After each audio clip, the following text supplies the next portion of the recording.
जरा संभल में पृथ्वीराज चौहान की बावड़ी मिली, उसके बारे में आपको बताऊं।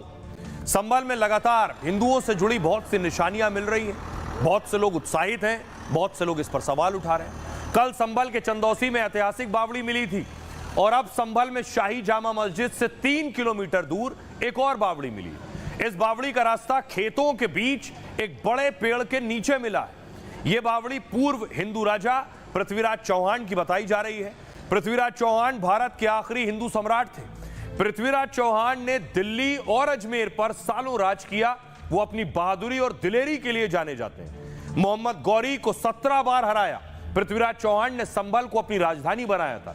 मान्यता है कि उन्होंने संभल में हरिहर मंदिर भी बनवाया था। हिंदू पक्ष का दावा है कि इसी हरिहर मंदिर में जामा मस्जिद बनी और इस जामा मस्जिद से कुछ दूरी पर उनकी बनाई बावड़ी मिली।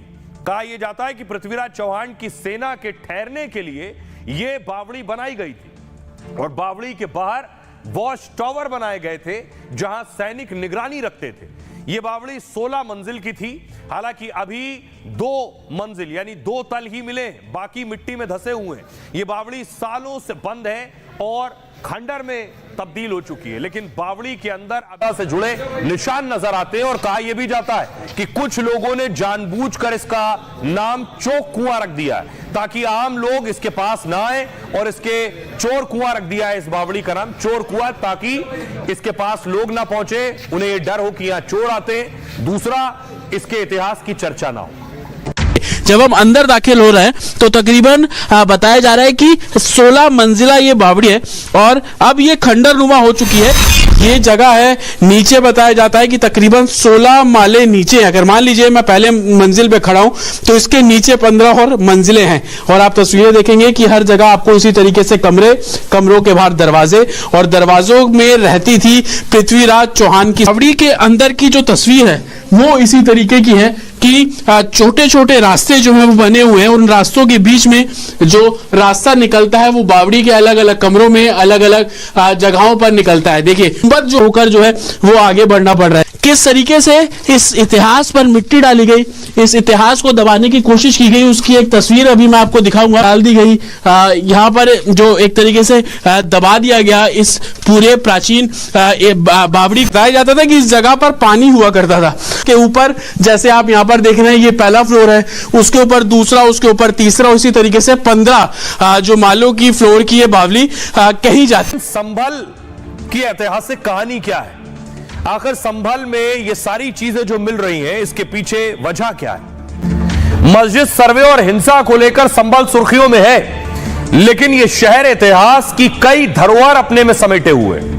सतयुग में इसका नाम सत्यव्रत था, त्रेता में महदगिरी, द्वापर में पिंगल और कलयुग में इसका नाम संभल पड़ा। संभल को शासकों और सम्राटों का घर भी कहा जाता है। संभल दिल्ली और आगरा से 160 किलोमीटर की दूरी पर है, इसलिए कई बड़े शासक और उनके सैनिक संभल आए। 6ठी शताब्दी में सम्राट अशोक के राज्य का हिस्सा था संभल। हिंदू सम्राट पृथ्वीराज चौहान ने संभल को अपनी राजधानी बनाया। पृथ्वीराज चौहान ने संभल में कई मंदिर, कुएं, किले बनवाए। उन्होंने महमूद गजनी के भतीजे को से 2 भयंकर युद्ध लड़े।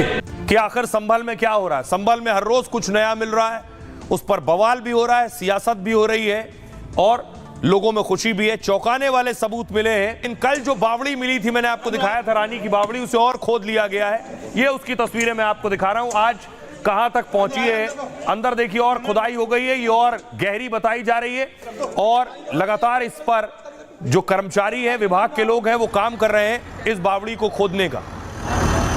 लेकिन खुदाई होते होते देखिए पृथ्वीराज चौहान की बावड़ी संभल में मिल गई। ये एक और तस्वीर है। बताया जा रहा है पृथ्वीराज चौहान की ये बावड़ी संभल में मंजिला ये बावड़ी है। हर दिन सनातन से जुड़े नए सबूत सामने आ रहे हैं और खुलता जा रहा है रहस्य और सनातन का सबूत। तो कोई दावा कर रहा है कि खुदाई में कुछ ना कुछ तो हमेशा निकलेगा।